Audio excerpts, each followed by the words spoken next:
I'm going to check the Facebook. Is it live already?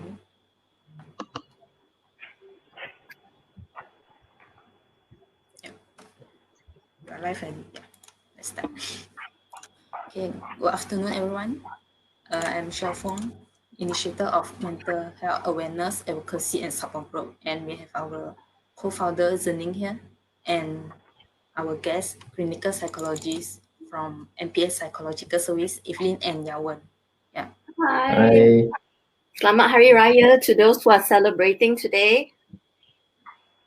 Okay. Or tomorrow. Thank you. Or tomorrow. Okay. Okay. Thank you, Evelyn and Yawan, for joining our session today. Yeah. Today we will talk about depression and anxiety, but as we know, depression and anxiety is a very common issue in our country. So can I know what is the figure of Malaysian having mental illness? Is that considered serious in our country? So actually, we can actually see that in 2011, right? We actually Malaysia, right? There's this national morbidity survey, and they found that in 2011, right? So there are a lot of individuals who are express having suicidal behaviors. It's the highest among those 16 to about 24 years old. Okay, so in 2015, there's this news saying that about 4.2 million Malaysians aged 16 years old and above have mental health issues. 4.2 million, and about half of them are females. Okay, so in 2017, they did another survey again, and they find that individuals aged between, so they compare between different age groups, 13 to 17 years old young adults, and we find that among this group of people, 13 to 17 years old, the suicidal behavior is the highest among Form 1 students. So we can see that actually there is an trend that there are a lot of young adults, 16 years old and above, express having, either suicidal behavior or some mental health issues.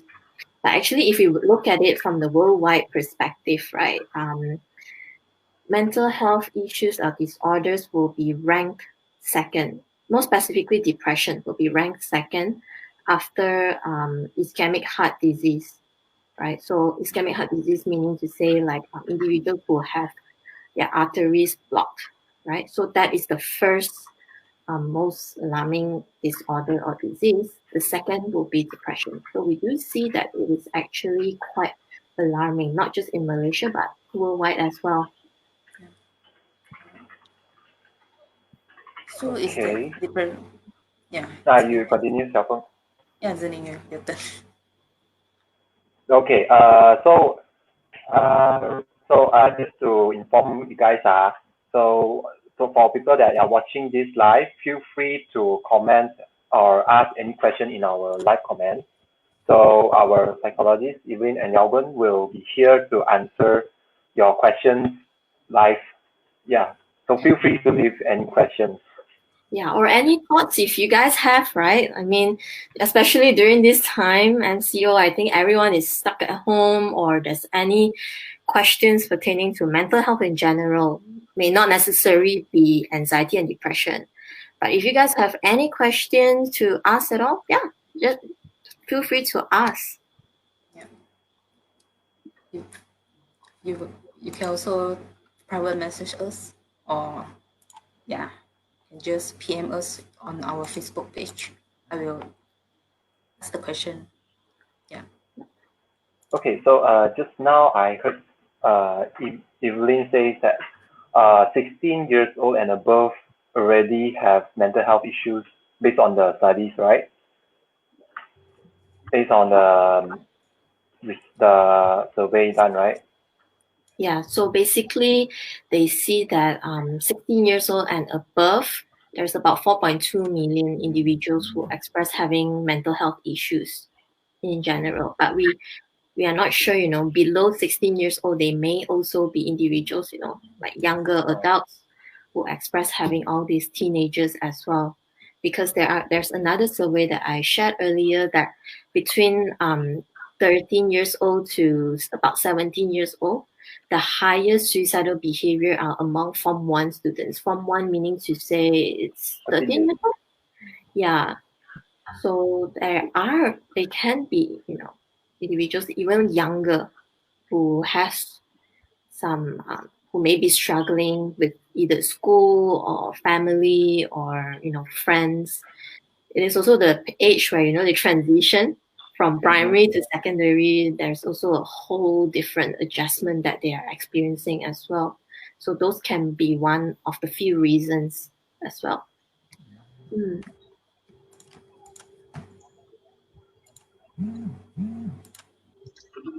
So we can saw some questions in our comments. They asking if someone is given medication, how long before the medication will take effect, and if there's any withdrawal symptoms if one stops medication for some reason.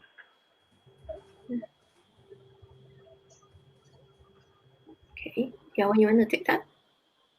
Okay, so basically it depends on what kind of medications that the doctor prescribed to you, and each type of medications that have their different what we call side effects for that. And it also means that it will take different time frame in order for the medication to be effective. But generally speaking, for example, if for antidepressant, it needs about at least 2 weeks in order to have the effect.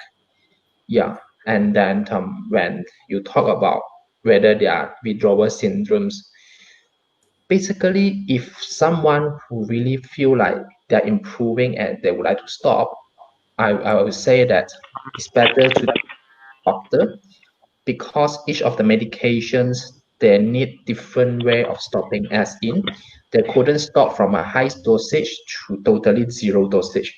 It need to go through some period of time by phase. Maybe the doctor will slowly cut down the medication dosage and then put under the observation and see whether our body can actually adjust it to it. Yeah, I think maybe Evelyn can add a little bit more about that part. Right. So yes, again, like what Yawen shared, right? It depends on what medication the person is taking, and also it depends on as far as I understand, it depends on the dosage as well, right? So, for instance, if you're talking about depression, normally once the psychiatrist give you the medication, they will most probably would like to see you 2 weeks after that.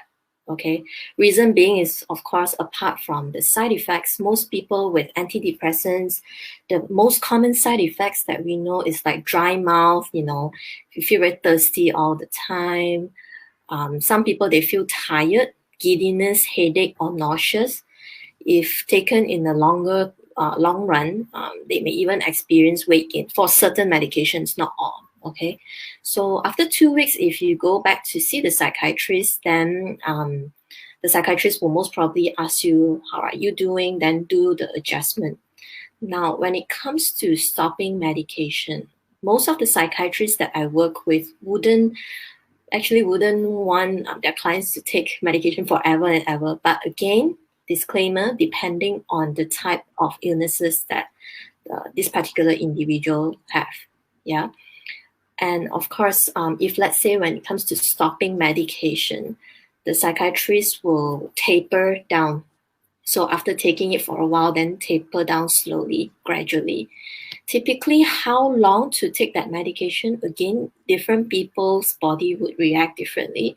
But generally, it will take 3 months to 6 months to see the effect. That's why some psychiatrists, they will recommend like a longer term kind of treatment.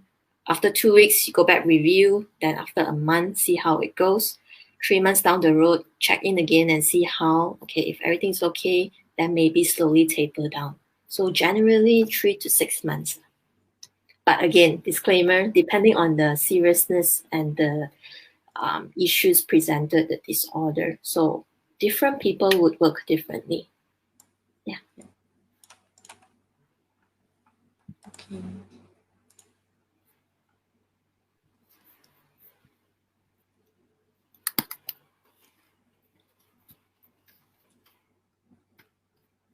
There's a question here from Adiza. How do you deal with someone with suicidal tendency who has refused to seek help? This is a very, very popular question, right? Like we do receive a lot of people actually asking if friends and family around me, and I don't know how to get them to seek help, right? So there could be many reasons why this particular individual refused to seek help, right? So before bringing them in, I would be interested to know what is the thing that is stopping them from seeking help. Yeah, so for instance, if let's say if I'm depressed, right, I may be afraid that I will be judged.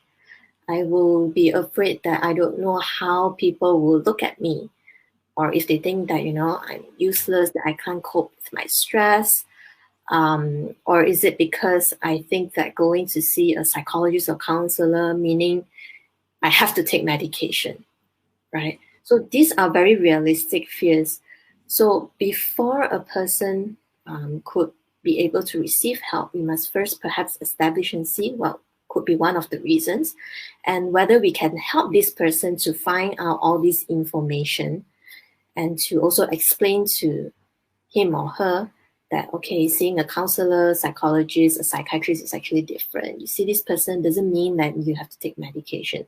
So try to normalize that.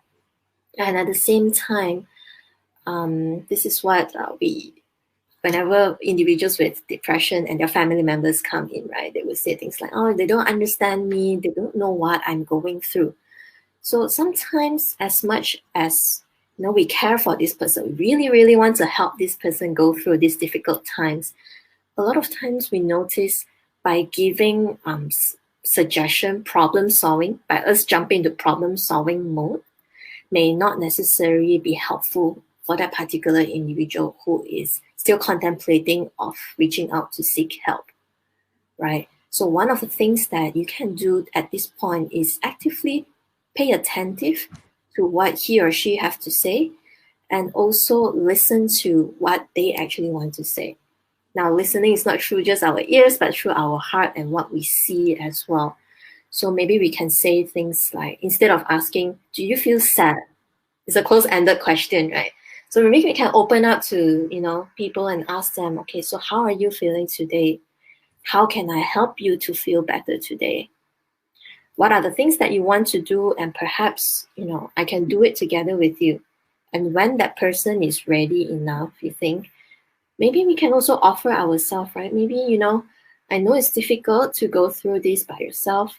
And if you want and you're comfortable enough, I can actually go with you too, right? So saying all these things to make them feel supported as well. Anything you want to add, Yawen?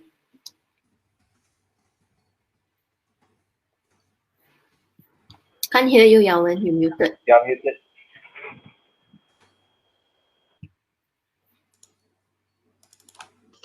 Sorry. Okay. I think Evelyn brought up a very good point, and at the same time, I think another way that we can approach to these issues is we try to switch our role to the other person perspective. As in, we can ask ourselves, one day if I suddenly feel very sad, very demotivated, and at the same time I'm not sure what happened to myself, and I'm not sure what will I be receiving if I really go and seek help. So a lot of uncertainty, a lot of fears that happening inside us. What are the things that I think other people could do to help me feel better, to reassure me, so that I'm willing to go through this? So some of the statement that Evelyn shared just now would be very helpful. And at the same time, it also shows that the trust, sometimes as a person who going through difficult time, we might need some time to gain the trust, to gain the reassurance.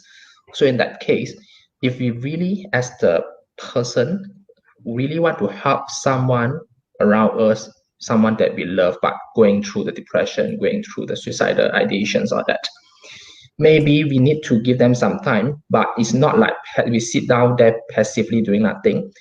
we constantly show support to them, but not too pushy, as into sending a clear message to them that whenever you need me, I will be here, but I will respect you, respect your pace. So when the person slowly feel that, people with depression doesn't mean that 24/7, 7 days, 24 hours, every day, they have same intensity level of depression, same intensity level of low motivation. Sometimes at certain time, they might feel slightly better. And if we are showing that support to them when they reach that stage, maybe there are higher chance for them to seek help from you as a friend or as a family first. And then from there, you can slowly let them know what is the things that they can expect by receiving treatment or that. And sometimes some of my clients find very helpful if you tell them that, you accompany the person to seek help together, as in they don't go through themselves alone. You help them to make an appointment, you accompany them to go there and then to be with them, to show that the stigma is not really as negative as they thought. And we as a person, as a friend, as a family are willing to be there throughout the process.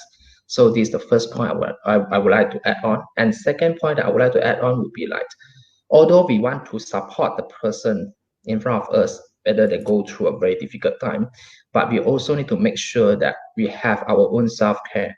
So we also cannot put ourselves in the position that we are like 24/7 ready, and to the extent that we lose our own health, own time. So in that case, slowly we can have another person to be in to support each other in that sense. So depression or psychological disorder is not like 100-meter competition. Actually, it's a marathon. So it takes time. So we need to strategize. We need to really think it from long term. How can it be effective? Yeah, these are some of the things that I could share. Thank you, Yao. Okay. All right. So here's another question. How to deal with depression when you are alone? And is depression bad for your mind and heart?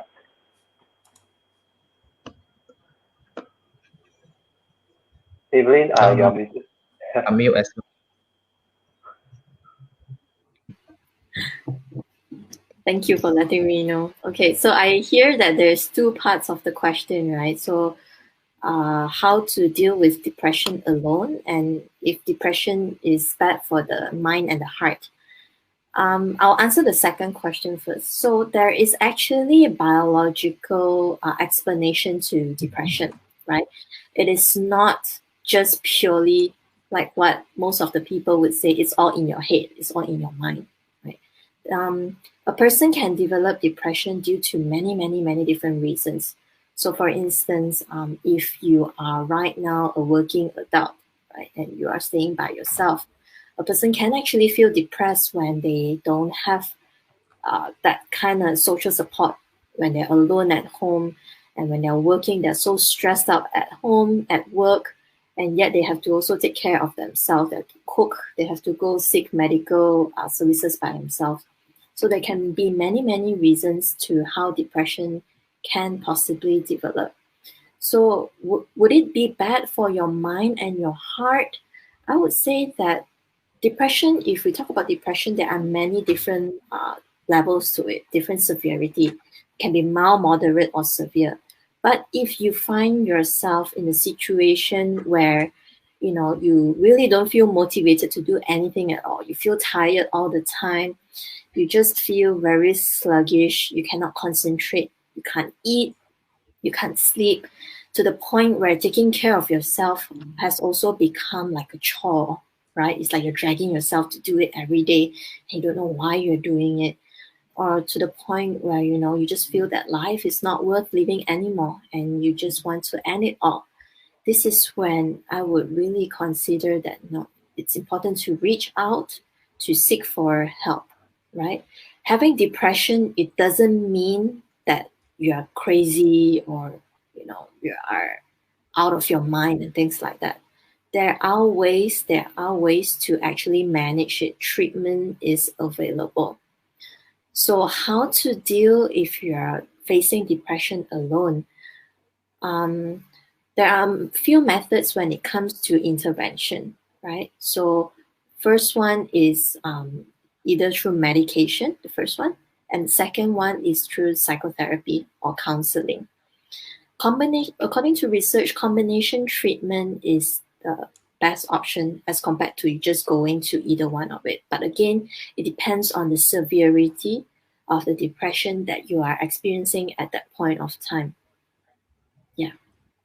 Okay, I think I can add on from that. When we are dealing depression, when we are alone, sometimes what we experience is I feel super hopeless, and then I have no motivation. I don't know what to do. I rather just sleep through all the day. And then when we do that, we found that, okay, this is the first day I'm doing that, second, third day, and it becomes forever.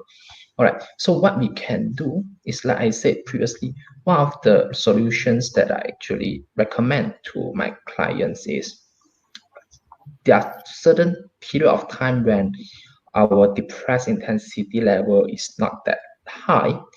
So that is the moment that we scroll through our phone, scroll through our contact, and see who are the persons that we really trust.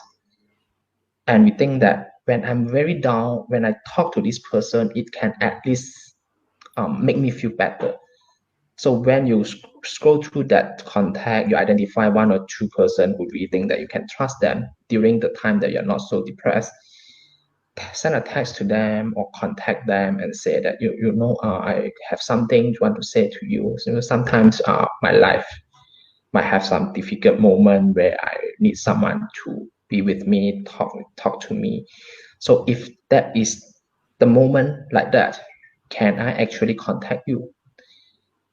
So when we actually send our request to these people who we really trust and they're also willing to help us, then we get their permission.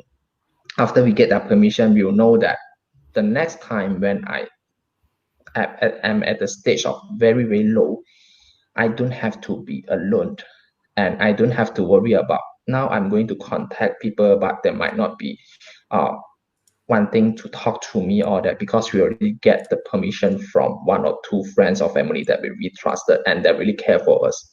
So they'll be there for us. Then always remember that depression, psychological disorder is not something that we have to face it alone all by ourselves for all the time. All right, we can actually get some support.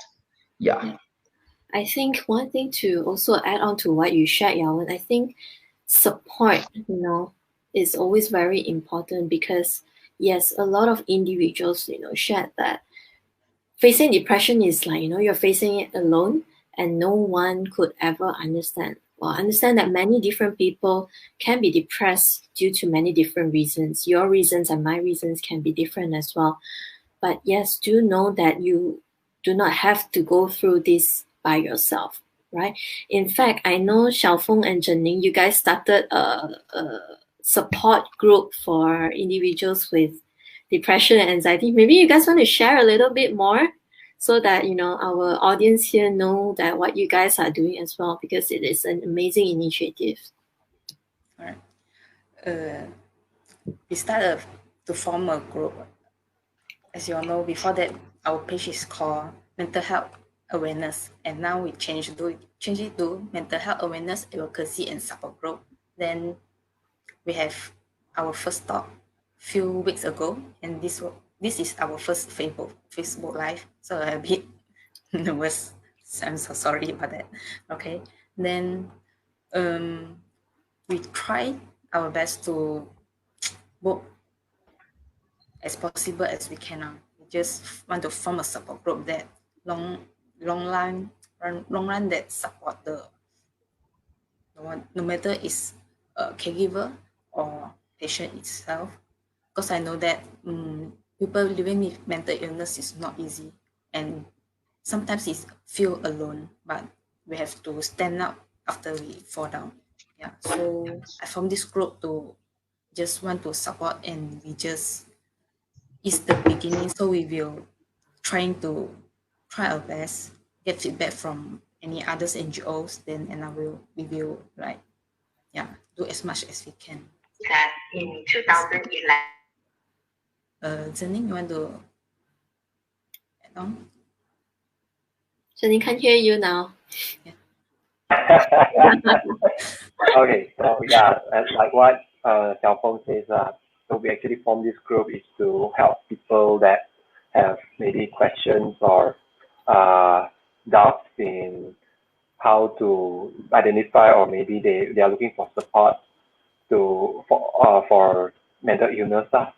And yeah, because maybe there's not much support out there, so that's the least we can do lah.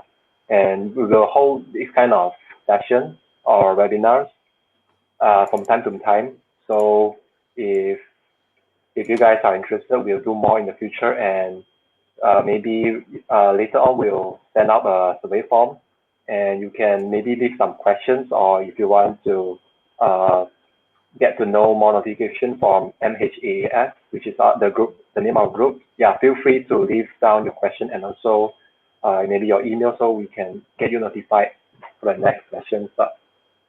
Okay, so yeah, that's basically what this group is for, to form a support group for everyone. Okay, so yeah, next question is, okay, there's someone asking, how about those who take medication without prescription?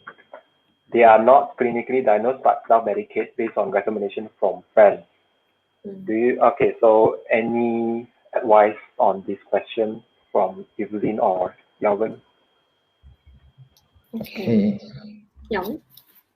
Maybe I would like to start from, even though person A and person B, both of us are having same diagnosis, both of us are having depression, doesn't mean that the medication that effective for us will be the same. And from the question itself, it's like they are not even clinically diagnosed, but they do the self-medications based on recommendation for friends. I would say that it would be quite dangerous in a sense, because we don't know the type of medications that maybe person A take would be effective, but the side effect or the impact on our body will be really, really different. And whether they have some other, let's say, physical or health issues that will make the complicate the entire situation some more. So in that case, what I would say is like, it's better not to do that. Always consult the professionals, because there are more complications behind. Yeah, I think Evelyn can add on from there. Yeah, I think that's a good question. You take this example, right? So imagine if, let's say, me and you, right? We both are diabetic, okay? And I tested my glucose, that my blood sugar level is this level. You tested yours is another level.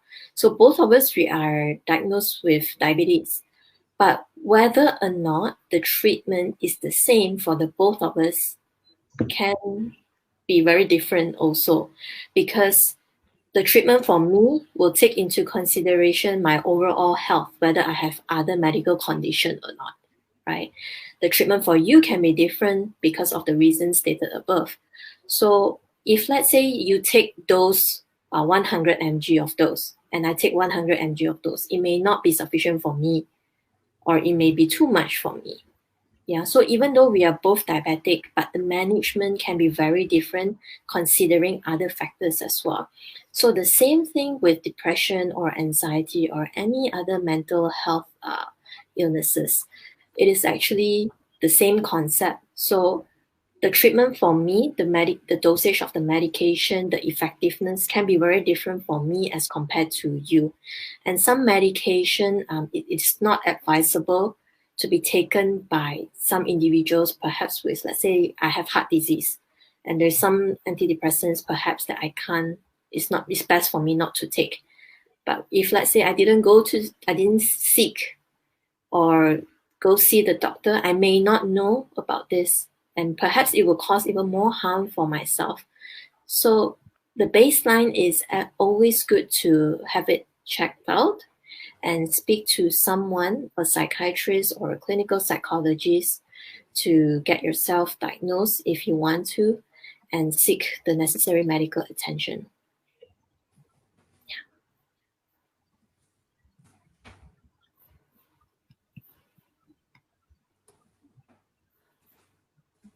Okay, I have a question here. As we know, having suicidal thought is one of the signs or symptoms of major depression. And should we, as a friend or family, should we like talk about suicidal thought openly, or will this trigger someone's suicidal thought if we initiate the topic about suicide? Very good question as well. So I would like to use another analogy, right? Today's analogy there. So I'd like to use another analogy. So if let's say I like to eat patai, and Xiaofeng, you don't like to eat patai. So today I ask you, hey Xiaofeng, you want to eat patai or not today? Do you feel like eating patai or not? And you definitely say no, right? Yes. Few days after that, I ask you, hey Xiaofeng, you want to eat patai or not? Then you'll be like, what is wrong with you? Why you keep asking me you want to eat patai or not, right? So using this concept, think about if, let's say, a person who is not depressed, just like don't like to eat patai. If you ask this person who is not depressed, are you feeling suicidal? This person will be thinking, why you ask me this question suddenly? And even according to research, if you ask individuals who they are, not depressed, they are doing okay. If you ask them this question, you follow up again after a while, they are most likely not report to feel depressed or having suicidal thoughts. Okay. But if a person who is already depressed and having suicidal thoughts, often than not, asking this question will actually make them feel, in a way, understood, and that you have heard some of their struggles or experiences that they are going through. So the answer is, if a person is not depressed, is not feeling suicidal, by asking this question, it is not like to say to plant this idea in their head. You can actually plant it. But if a person is experiencing all these difficult emotions or feeling suicidal, asking them this question can actually make them feel understood. And if they say yes, at least, by going through it with them, you can bring them to seek the necessary treatment available. So there is a myth, I think. Most of the people that don't understand depression, they might say that person having suicidal thought because they are weak or they are too negative. So is it true? Come again. So your question is whether They like labeling a person who have suicidal thought like they is weak, they are weak, and they are not strong enough to facing the problem they're facing. They have. So is it true one, or I think this is a myth, right? Yeah. right? So whether having suicidal thoughts means that they are weak, they cannot face all these problems. This is my experience so far talking with individuals who are depressed and suicidal, right? So most of the time they say that it is not exactly that they want to like end their life, but they just can't stand with the pain, with all this suffering, and they just want to end it, right? So it's like, if I end my life, I don't have to give more burden to my family, for example. I can elevate that. With ending my life, I can actually, make others not worry for me so much. I don't feel like a burden. A lot of individuals who express feeling suicidal is that they want this feeling to be gone. Not necessarily that they want to die or end their life per se, but they just want all this pain to be over, right? So Yawen, he worked in suicide hotline called Lifeline. And I believe, when you receive a lot of all these phone calls from callers as well, perhaps you can share a little bit more as well. Okay, so normally what I would share with them and also the public, because just now cell phone talk about whether it's weak. If we talk about suicide, we want to end that. It means that our mind is not strong enough. So I always tell them, okay, imagine that we are in this race, okay? So there another 100 meters for us to finish the line, and these two persons are running, all right? And then person A is like, okay, I'm going to run, I'm going to cross the finish line, and I'm going to win. Then the second one say, I cannot anymore. I need to stop now. I need to stop now. And then the person around, all the crowds around the person B will say that why only another 100 meters to go in order to finish the race? Why you want to just give up now? Why now? Right? You're so weak, and then you don't know how to appreciate what you have. But imagine if the person A, he just started to run. Of course, he have a lot of energy. He can go full force, sprint all the way towards the finish line. But what if the person B, the person already run for a very long time, plus there are a lot of burden. He have been carrying bags and then carrying all the textbook, and after that, he might be injured his leg or that. It's all these things we don't see it if the person never tell us. Then now you tell me, is the person B is weak enough to so-called give up in that sense? Actually, it's not really that way. So we do know what kind of burden, what kind of life difficulties that they have been going through. Just imagine if I'm going to hold one phone for 10 minutes, I still feel okay. 20 minutes, still all right. But 1 hour, 2 hours, our hand will feel very pain. Our muscle will start to feel pain. It's not because of the phone itself is very heavy, because we are holding something for too long. So in that case, to answer the questions, I will always say that we don't look at the issues at the surface level. We always try to understand more what is happening in this person, and what caused this person feel like he can't take it anymore. And if there are some burden baggage, then we see whether we can help from there or not. So it's not a good way for us to really jump to conclusion that, you see, I can do this.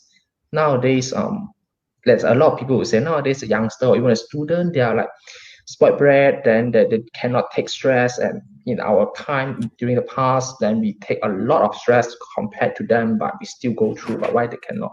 So it's not a contest that we can compare. Yeah. Okay. Okay. Let's move on to the next question. So, yeah. So, in depression, anxiety, and illness that exist only in the 19th or 20th century, because like we don't usually heard about this illness back in the days, right? Like from our grandparents' days, we never heard of them talking or mention about depression or anxiety. So, is this something new? So actually, mental illnesses is not exactly something new, but I guess back then, even in the 1800s, right, people would relate, and even until now, people would relate it as witchcraft or demonic possession, right? You go prayers or call bomo and things like that. It's actually it's not to say uncommon, right? Back then, perhaps compared to right now, with technology, with definitely a lot more stresses experienced by many of us, this could be one of the reasons why more and more people are expressing having depressive or anxious thoughts, or feeling more stressed at work. And right now, even for myself, looking at my two baby nieces, right? One is standard 3, one is standard 5.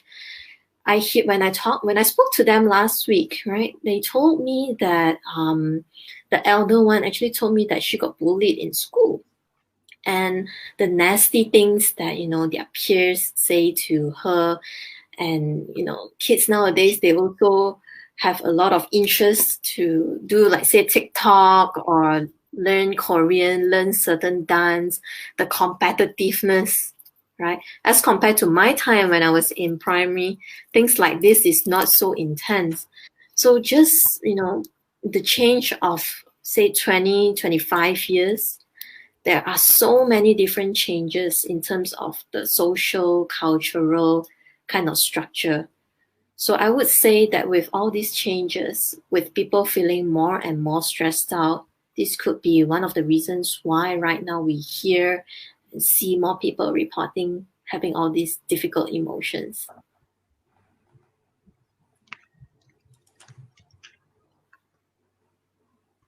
Okay. Okay. Yeah. Okay. So there another question is can normal people, normal human beings, get depression and anxiety?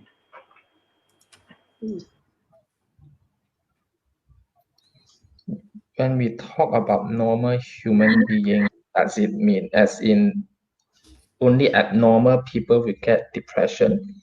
So let us think from another way. It's like, can normal people get flu or normal people get fever? Or does it mean that people who get fever and get flu, they are not normal anymore? Yeah, so I would say that based on the research, worldwide research, or we just focus in Malaysia, there are almost like 29.2% of Malaysian population having some stress, anxiety, and depressive issues, difficulties in our life. So about 30%. So can we say that all of us are not normal in that sense? So I think the questions that we can ask would be like, how can we protect ourselves from all these life challenges, and then we get into depressive symptoms and having low motivation and stay there. All right. So I think that the questions that we can ask maybe is like, if we really have that symptoms, if we really going through the difficulties, what are the things that we can do to actually get up from there? Yeah, so to answer your questions, I said that everyone have some chances to go through the bad times at our life, and some of us will deal with that in a more positive way. Some of us might be not doing it very well, maybe because of, like what I said previously, we have some extra burden, extra baggage at our back that make us more difficult to deal with the current situation compared to others. So we don't blame ourselves, but we constantly look for resources. Can it be within ourselves, the internal strengths, or the resources that we can get people around us who can help us and walk through us? Because remember, there's no single person who don't need any help from the day that they were born until they pass away. Might not have some period of time where they need help.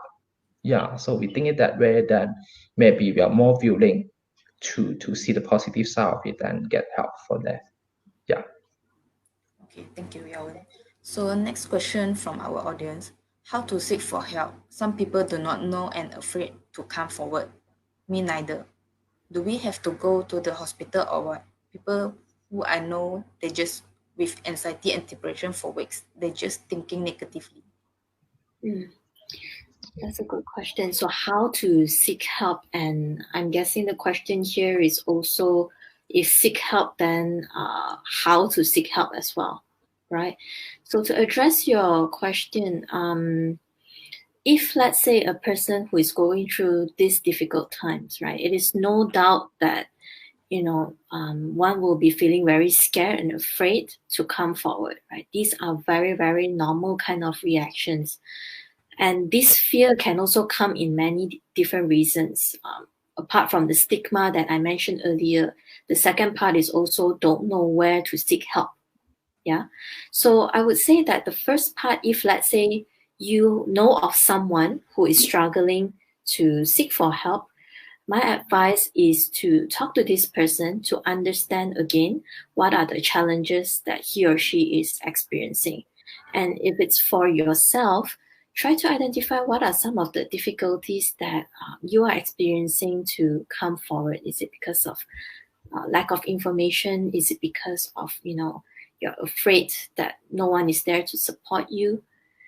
If, let's say, you wish to have someone to do this together with you, would it be possible to reach out to, friends or family individuals in your phone book, like what Yawen mentioned earlier, to seek help together with you? Now, how do we then identify whether it's anxiety or depression, or if it's just normal stress, right? So for us at our own center, we have received quite a number of people who come in to just want to identify their stress level, their anxiety level, and depressive level. But it doesn't mean that they are clinically depressed or anxious. So we do this free kind of stress screening for these people to at least let them understand, okay, how do you then identify further? When are your warning signs? What you can do? For you out there, if let's say you are uncertain, if possible, try to speak to, let's say, a clinical psychologist first. If let's say you don't want to see a psychiatrist for medication. So generally in our field, there are 3 different professions that people will seek help from. Psychologists like myself and Yawen, a psychiatrist who is a medical doctor, and a counselor. So what are the differences between these 3 professions is that a psychiatrist, they are medical doctors. They graduate in med school, then they specialize in psychiatry. Okay, so that's why this is the reason why they can actually diagnose and give medication. For psychologists like us, we graduate with a bachelor degree in psychology. Then we pursue our master's in clinical psychology, right? So for counselors, so for us, we can diagnose, but we can't prescribe medication. For counselors, some of them, they graduate with a bachelor degree in counseling or a master's in counseling. They can do therapy, counseling, just like us, but they can't diagnose. So if you're uncertain whether or not you need medication, you want to assess whether you have anxiety and depression in terms of the clinical side of it, you can actually make an appointment or speak to a clinical psychologist to see whether you are clinically depressed or anxious.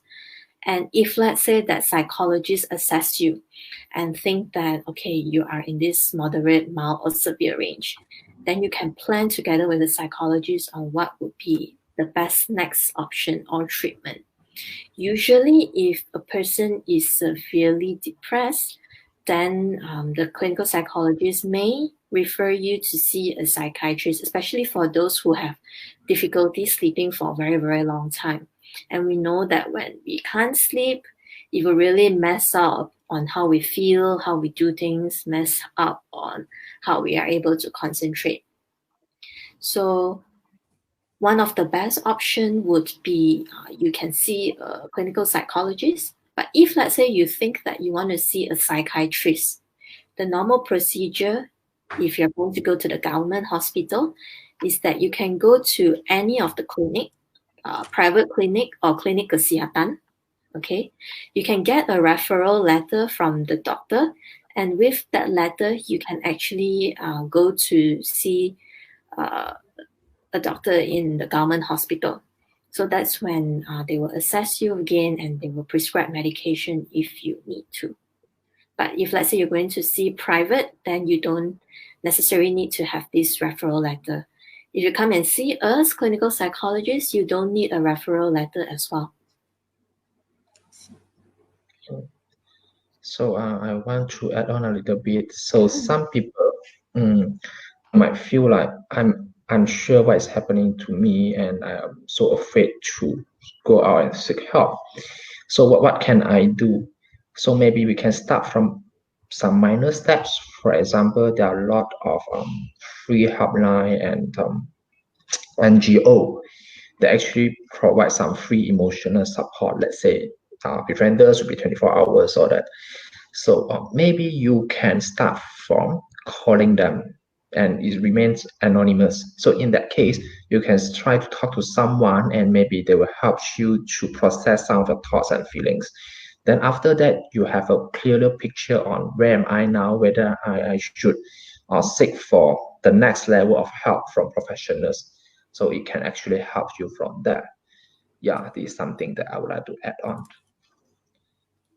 Okay, so I found that nowadays many people around us, like I have say with me, like talking about I have depression and I have anxiety, but actually what is the difference between depressed and depression, anxious and anxiety?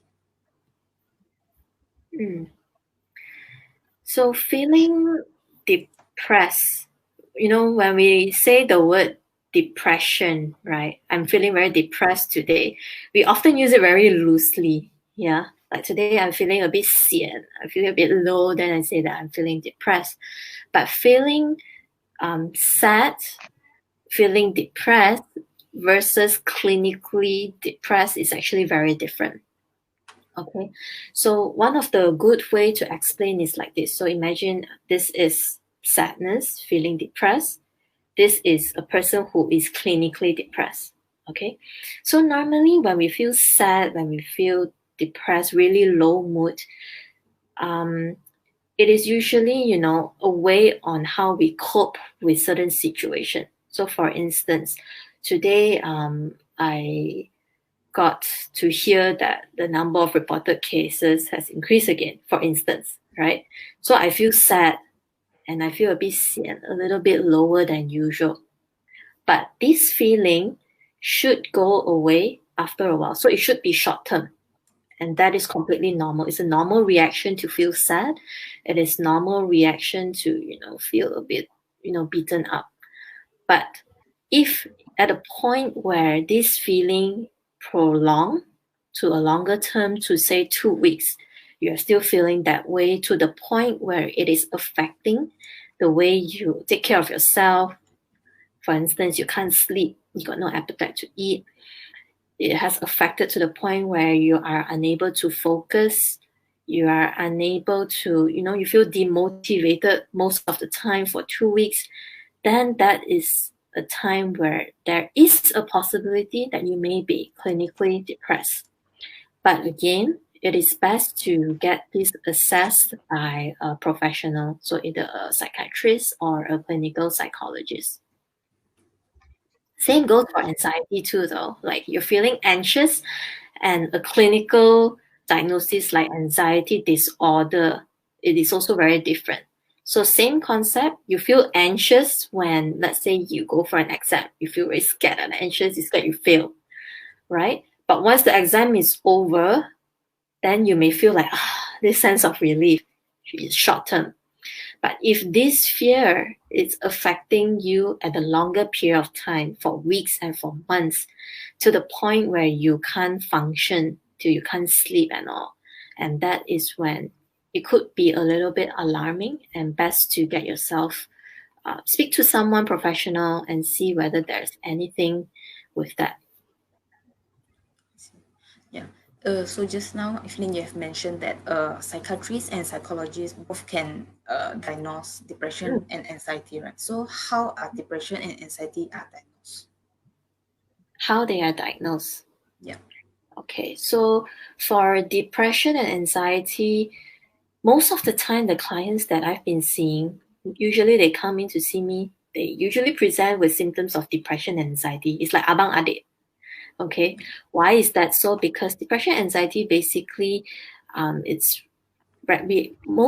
all of human, we are all regulated by these different neurotransmitter or hormones in our body, right? So when there is lower hormones or certain hormones, then it may trigger to make us feel depressed and anxious. So generally, how do we diagnose depression? There are a few things that we will look into. For example, if you've been crying most of the time, you feel very sad, very low, you feel very helpless, guilty for no reason, you feel low motivation, you feel like you don't want to do anything, you don't want to talk to people also, you have a lot of negative thoughts, sleep is affected, unable to concentrate, Some people may even express having suicidal thoughts or attempted or have a plan. So all these different symptoms that I've listed, apart from screening all these symptoms, we will also ask certain history from this particular individual. For instance, whether any family members have this issue as well. We will take all this into consideration. Okay, so for anxiety, generally, there are many different types, but generally people with anxiety, they may experience a lot of physical symptoms.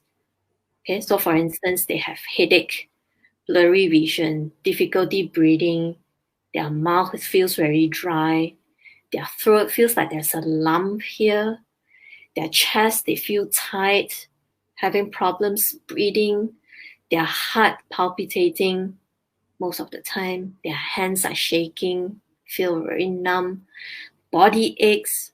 Some people may even experience diarrhea or constipation. Okay, so you can see the difference between depression and anxiety. Depression is more like, you feel very low, you feel very sad, you withdraw, can't sleep, can't eat. Whereas anxiety is more of all these different physical symptoms.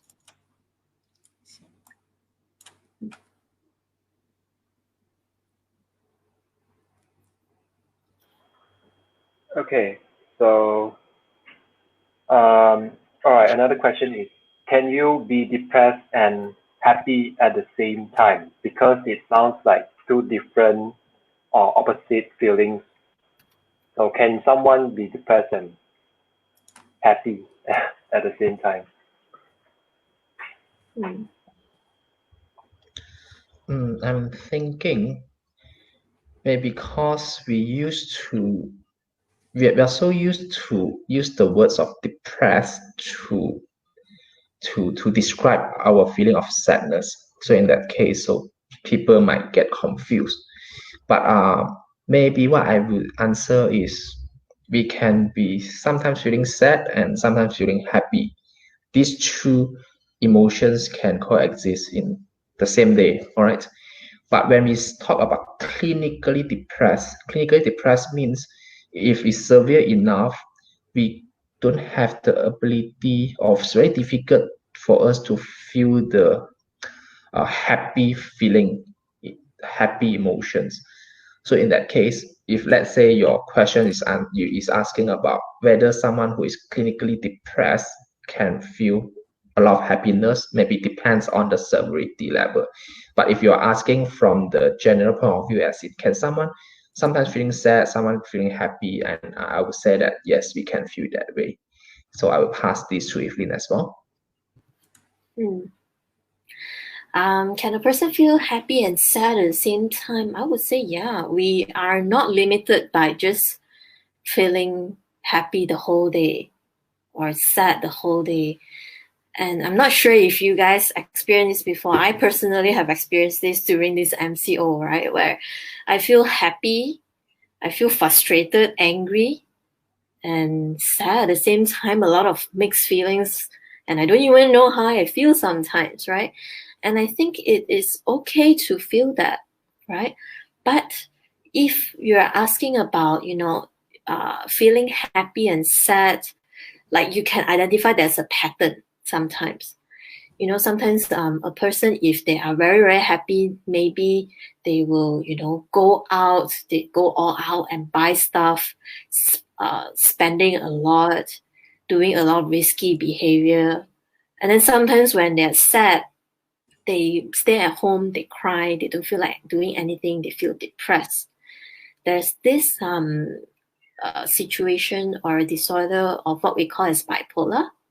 Okay, but again, bipolar is only diagnosed when there is a cycle. Okay, so maybe within weeks or months, you feel like high, like this, everything is very good, but at the same time, you also feel like you don't need to sleep a lot. You keep doing a lot of different things.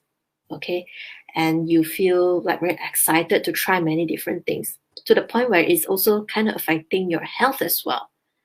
But when you're going to the low side, the depressive side, where you don't feel like talking, you feel sad, And if you notice that there's this cycle, or you notice that people around you have this cycle, perhaps it is also time to, reach out and see or get more information to see whether this is something that is concerning.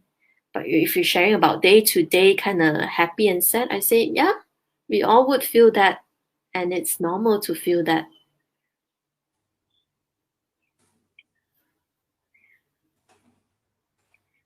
Okay, so I have a last question here. Yeah.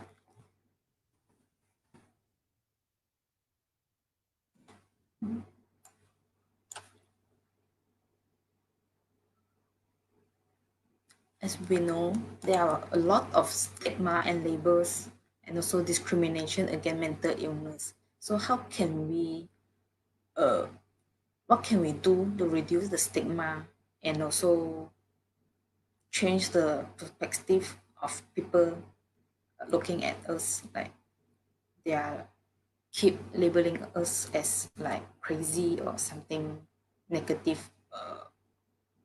negative things. So how to reduce stigma, right? The Yeah. question. The funny thing is, right, like when I first entered, got into my master's, the reason why I want to enter this field is really to reduce, like what you mentioned, Xiaofeng, to reduce that stigma. But I believe, through this should be a long-term, and it will be a long-term thing, right? That, educating the public about mental illnesses. Actually, when we talk about health in general, our health, right? It's not just about physical health, but it's also about mental health. But when we talk about mental health, then the feeling is very different associated to it itself already. Yeah, as compared to physical health. So how do we reduce stigma? I would say education is a way to go, but also, efforts in reaching out to friends and family to understand what is exactly, depression, what is exactly anxiety is another way. So I don't think there would be a quick solution to this, but it should be an ongoing effort. So that's why we hope also that the public would benefit from today's session, that mental illnesses, mental disorders, it is not something that should be taboo, right? But actually, it is actually part of our health. Physical health and mental health both contribute to our overall health. Yeah. Yang, you want to add anything to that? Yeah, I'm thinking, right? So the mental disorder or mental health, people will have the negative view on that. So maybe sometimes it depends on the words, the terms that we describe. So maybe we can see psychological disorder, psychological illness, or even some terms that is less stigmatized, less labeling. So let's say emotional difficulties or that. So whatever that we are saying, always remember that mental illness, psychological disorder, all this is not something that we can choose to have or choose not to have, just like the physical illness. So just like cancer, it's not like I can choose I want to have it, I don't want to have it. Sometimes it happens because of life, because of different reasons. And if we are able to understand that, then we can be less judging to the people around us who are actually suffering from this psychological disorder or mental illness. So it's not something that they choose to have, but they are really putting a lot of effort in fighting and overcome. And then they really want to get back to their life. Just that at this period of time, they might need a little bit more support from all of us. So always try to empathize with other people, as in try to understand more what are they going through emotionally. So sometimes show more support, sometimes spend some time with them. So I think this could actually help us because just like the pandemic now, there's no single hero here. Everyone is a hero, and everyone is trying to do their work, do their best to actually bring a better world in that case. Yeah. So it's everyone's responsibility. Yeah, I like how you say that it's everyone's responsibility, really. And I believe same as going through this pandemic, right? If we all join hands and understand more, listen carefully, and that itself can really make a lot of difference. Yeah. And one more thing, right? I'm not sure how many of you actually experiencing this, but during this pandemic MCO, some of us actually experience some unexplained emotions, like very complicated. I don't know what happened, but I stay at home for 5 days, 7 days, 10 days, and then suddenly I become a little bit of, I don't know, irritated and unstable, all that, but it's nothing much happening in me. So a lot of these unexplained emotions could be a way for us to understand more about people who are going through psychological disorder or mental illness. Sometimes it's not necessary that it can be explained. It's just that when we are put into that situations, it's a very, how do I put this, understandable reactions, automatic reactions from our body. Yeah. That's what makes us human, huh? Mhm.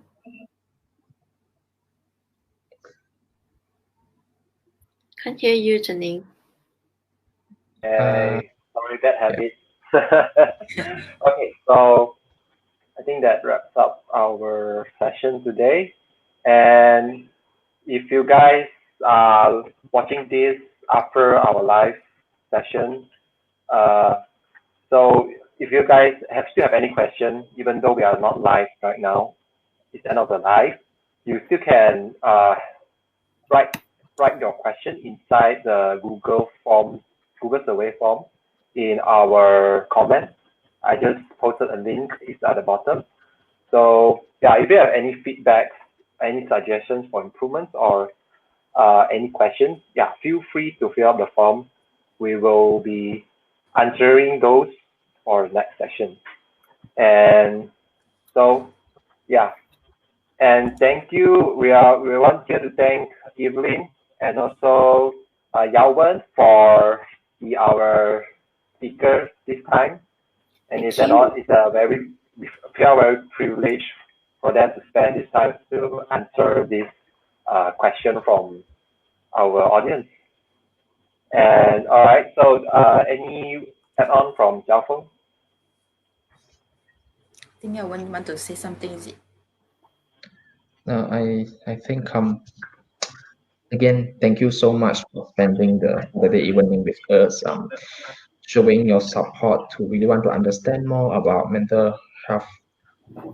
And then if you all feel like you all need any extra information or need some help or need to know about how to access mental health services with an affordable price, you can always reach out to our Facebook page as well. All right, and thank you again for Xiaofeng and Zhening for hosting this. Thank you, Yawan and Evelyn. Thank you. Thank you.